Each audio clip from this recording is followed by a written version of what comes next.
దసరా సందడి నెలకొంది. మావుళ్లమ్మ అమ్మవారి ఆలయంలో ఉత్సవాలు ప్రారంభమయ్యాయి. శ్రీ స్వర్ణ రజిత కవచాలంకరణలో అమ్మవారు భక్తులకు దర్శనమిస్తున్నారు. ప్రత్యేక కుంకుమ పూజలు, చండీ హోమం నిర్వహిస్తున్నారు.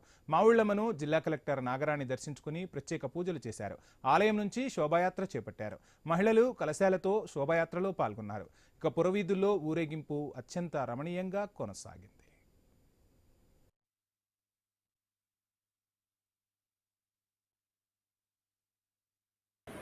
శ్రీ మహాలక్ష్మి, మహాకాళి, మహాసుర త్రిశక్తి స్వరూపిణి ఈవిడ కాబట్టి అమ్మవారు కపాలం ఏ గ్రామ దేవతకి లేనట్టుగా అమ్మవారి మెల్లో కపాలమాలతో ఉంటారు మన అమ్మవారు. కాబట్టి ప్రతిరోజు కూడా అమ్మవారి ఆయుధంలో గరగను తీసుకుని ప్రత్యేక అభిషేకము, అలాగే 9 గంటలకి ముఖమండపంలో లక్ష్మీవాసన, అలా కళావేదిక చండీ హోమం, ఇవన్నీ ఈ కార్యక్రమాలు జరుగుతుంటాయి. 29వ తారీఖు నాడు మూలా నక్షత్రం రోజున సరస్వతీదేవి అలంకరణ చేసి పిల్లలందరూ కూడా ఇది గమనించండి.